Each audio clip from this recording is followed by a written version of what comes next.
So for starters, if you just want to talk about the past week in Utah and kind of looking ahead as we continue this marathon of 5 games in 10 days. Yeah, I felt like it was, a quick trip to Utah for sure. Playing Utah Tech on Thursday and Southern Utah on Saturday. It was a great trip. We enjoy going out there, especially playing in the southern part of the state. Everything was really good except the SID that went with us. He didn't do a very good job. No, I'm just kidding. I'm kidding. No, it was, I felt like it was a good trip. Hard fought battles. My gosh, I really credit Utah Tech and Southern Utah. They both played us a little bit differently than the first time. Utah Tech sat in a zone for about 38 minutes and had not shown zone all year. So we had to make a lot of adjustments throughout the course of the game. Southern Utah just really, really good at home. They've only dropped one game there this season. We kind of dug ourselves a little bit of a hole, but really proud of the effort in the second half. Our players never got their heads down and really competed hard in the second half. But, this week's going to be really exciting. Have a lot going on in Moody this week. So, we've just got to pull our bootstraps up and get ready to really compete this week. This was your first time returning to court for nearly 2 weeks. What did that period look like for y'all, and did that present a bit of a challenge, kind of getting back into the flow of things? I felt like our bye week hit at a really good time, and then it ended up being a week where we had so many people in our program with the flu, and so I was like, this is a blessing, that we don't have a game this week. But then we had to postpone the Tarleton game, moved it to Monday, weren't able to play on Monday, and I felt like Thursday, it looked like it had been 10 or 12 days since we had played a game. We were pretty rusty.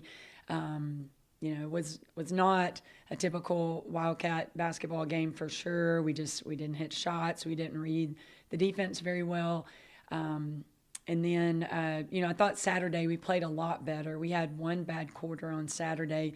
The second quarter was really, the quarter that sort of doomed us. But I do think in that first game against Utah Tech, you could tell it had been a while since we played. Players who had been sick had not worked out for several days. And, so, now we've got 2 games under our belt since that long break and, ready to tackle this week. Natalia Chavez is a player that's kind of been thrust into the starting lineup as of late, and she scored in the double digits in each game. What have you seen out of her stepping into that starting role and how she's kind of shown up in that position? Yeah, I'm so proud of Natalia. She's making the most of her opportunity to start. She's a really talented floor player for us. She's got great perimeter skills, one of the best three-point shooters in our program, playing better and better on the defensive side of the ball as well. So really proud of Tali. Tali loves basketball. She puts a lot of time and effort into it, and you can tell, just the investment she's made. It's really paying off for her as a starter. 3 games this week. Does that change the schedule for you all at all? Do you need to change your approach going into these games, and what kind of impact does that have on y'all's preparation for this week? This team has really responded pretty well to one-day preps, and that's what we're going to have all week long. We traveled all day Sunday, and so did not talk about the next game at all. So we've got a one-day prep for Tarleton, one-day prep for Utah Valley, one-day prep for Cal Baptist. And I think, as a staff, we just have to be aware of just the energy that we're using at practice every day. With 3 games in one day, that's a tough challenge to ask of our players. UVU and Cal Baptist don't have that. They have 2 games. And so, we just have to be aware of that and make sure that we're using our energy wisely this week. Coach, just, you've got 3 games this week. Does that kind of feel like almost like the midterm to the WAC tournament being the finals? It's wild for sure. There's a lot of wild things about the WAC schedule this year. You play everybody 3 times, and now we've got a week with 3 games. I'm so, just grateful that they're all at home. I think if we had to travel at some point this week, it would really make it a tough week. But 3 really good opponents coming in here, one-day prep in between each game, and we're asking a lot of our players mentally and physically, but I think it's going to be fun. I was talking to our starters after the game on Saturday, and they were like, we're just ready to get home. We love playing at home. It's fun at home. Our players have such a great group of supporters and their friends and family that come to every single game. And so I think, gosh, it's been a long time since we played at home, and our players are really excited about being back in Moody. 10-0 at home this season. How big is it to have that, but then also have fans really ready to be there? Yeah, I think that the fans bring a lot to us. They really give our players energy. We haven't seen the students since before Christmas, and we'd really like to see a big student turnout this week. I know everybody's busy with all their whatever they're doing, rushing, pledging. I don't know the difference, but whatever they're doing this week, I know they're getting busy with that. But we'd love for them to come out Tuesday night at 6, Thursday night at 6, Saturday at 1. Maybe that should be part of getting into your club this week. You've got to, come support the girls basketball team at some point. So but yes, for sure, we're excited to be at home. And then Emma, double-double on Saturday. What'd you see from her? Yeah, Emma really, she turned it on in the second half for us offensively and became a big scoring threat, got to the free throw line, consistently rebounding throughout the course of the game. And it was a good, hard-fought game for Emma on Saturday. And then Emma Doherty as well. 6 rebounds off the bench. Just how much has she improved over the last couple of weeks? Yeah, we're a little bit shorthanded in the post position right now, and we've really called on Emma Doherty a lot, these last 2 games, and she's done a really good job defensively and rebounding. We'd like this week to see her be more confident with the ball in her hands and hopefully get some scoring done this week. And then it's been quite a while since you played Tarleton, but now, round number 2, what's kind of the approach to that game tomorrow? Yeah, Tarleton is just, they're so athletic. They're really fast-paced. They're a good defensive team. They do try to turn you over. They've got some great scoring threats. It's crazy every time you pull up a box score to see who scored 20 this night. They've got a lot of players that are really stepping up for their team, which is really admirable. We're in the grind, the middle of the season, and they have different people that are stepping up for them. So I think knowing personnel is really important. Knowing what their strengths are will be a big key to us being successful against them in this next game. And then you kind of talked about, wanting to conserve the energy, but how does the one-day turnaround kind of work when it's multiplied a couple times this week? Yeah, a lot of your prep is mental. We probably couldn't choose 3 teams that are more different than the 3 that we're playing this week. And so, like after the Tarleton game, you got to completely purge your scouting report and get ready for a very different style of play with Utah Valley, and then turn around and do that again on Friday. But it'll be fun. It's a good challenge. And, it is a little bit tournament-like when you have a really quick turnaround. So be a good, good opportunity, a good challenge for us this week to just live through that and see how well that our players respond to it. Saturday was your first time allowing 70 points or more since November. Talk about the emphasis on defense for y'all this season and the success y'all have seen with that, and just what it takes in practice to get it to that level. Yeah, I probably should have burned all my timeouts in the second quarter. I changed defense 4 times. I made 5 substitutions in about a 4-minute period when they went on their run, and just a lot of defensive lapses. I don't know if mentally we were tired or what happened, but it was literally a 4-minute lapse in the second quarter that we just dug ourselves a hole because we were not rotating correctly. We didn't have people in the right spots. We were giving up drive after drive, and we just can't go through periods like that in a game.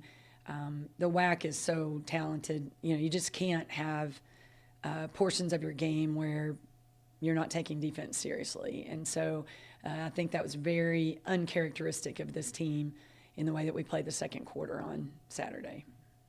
Awesome. Thank you, Coach. Okay. Thank y'all. Thanks, Coach.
It's funny.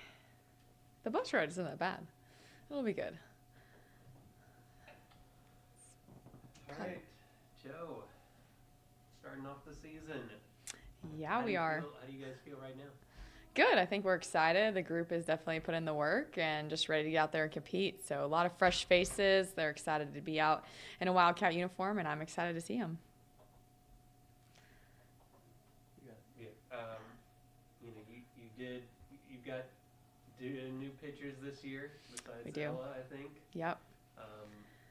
Tell us about your pitching staff that you've got. Yeah, very different looks. So I'm excited to get to see them out on the field and just see, what they're capable of. It's definitely going to provide some different matchups for us, which we didn't necessarily have in the past last year. So they have a way of complementing each other, and I think will give us a good chance to win a lot of games. Just varying lineups require different, arms and different pitches. So, I think between the 4 or 5 of them that we're going to be able to kind of withstand a little bit longer. I mean, obviously, Lena did a great job for us last year.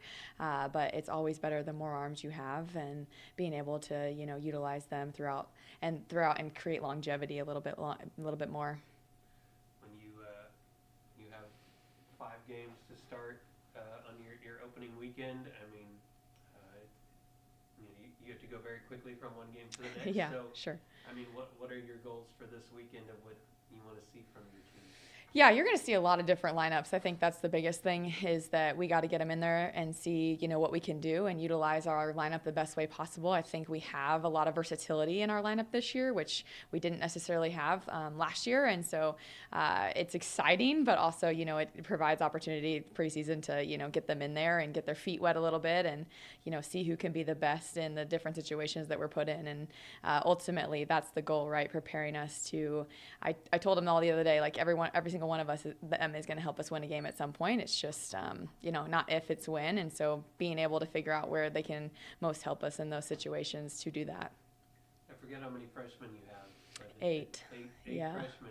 I mean, how many of them are you expecting to Yeah. play this weekend? Yeah, you'll see a good majority of them for sure. I think they definitely can contribute a lot. I think one of the biggest things that we brought in was speed, not just in our freshman class, but also in our transfer class. So I love to run. Speed never slumps. So excited to get to utilize that part of our game a little bit more and just put pressure on the defense. And, our biggest thing is getting on base. And they've done a really good job of that this preseason, just finding ways to get on base and finding ways to score. And so definitely looking forward to seeing what they can do out there. Besides canceling your first pitch dinner, did the ice mess with y'all's preparation too much? No. I mean, they've got a couple extra days off that probably wasn't intended in there, but honestly, it's made them a little bit more focused coming back into this week and just prepping for game week. So I think, the countdown is truly on. It went from, kind of being an image far in the distance to like, hey, it snuck up on us really quick. So they've been really intentional this week, so really appreciate that. And I know they're ready to get out there. Obviously, you had some pretty tremendous offseason success. How have you seen that kind of motivate the team, rally the team together coming into this season?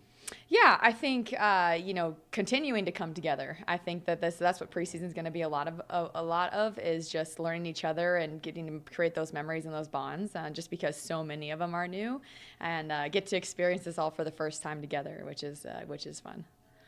You've got a lot of games against really high-ranked teams. What does that kind of do for the team, not only in seeing what the best looks like, but then also as a kind of a motivator moving forward?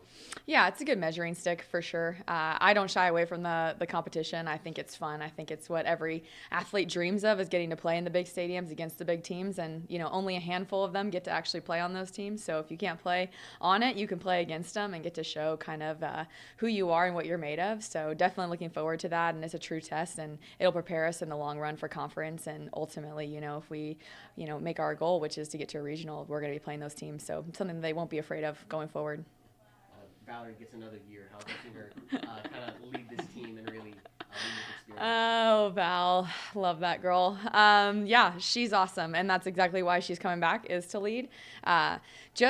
She's just an encourager, and she brings people together. She just is. That's how she leads, and she does it really well. Gets to know her teammates, celebrates big wins, little wins, and she understands the process at this point, and trusts that it takes time, and just continues to lead by example in that way. And I don't know your class super well, but You have a big transfer class, Elena Hampton from UTA. Kind of how have you seen them adjust, and what are you excited about with them? Yeah, Elena, I had played for me her freshman and sophomore year, so that one is pretty seamless, easy transition for me to coach her, which has been awesome, and just adding some dynamic into that senior class. Romero's there, Elizabeth's, and then Val, so they're all very different, but bring a lot to the table, and just their different experiences, their perspectives, and the roles that they will play in this season. The rest of our transfers, Taylor coming from a JUCO that was pretty high level, obviously had a great offensive year last year. Leah Meyer, made it to the JUCO World Series game where the runner-up there, so has definitely seen some championship experience. There's a handful, Emerson Meggers, coming from Utah State. That's going to be fun for her to get to just, get to play, get to have more reps. She's done a great job, had a lot of growth this fall. Excited to get to watch her compete. And then she actually gets to play her old team again a couple of times this weekend. How exciting is that? Yeah, I think it'll be good. It's funny because I played there too, so it's just a weird dynamic.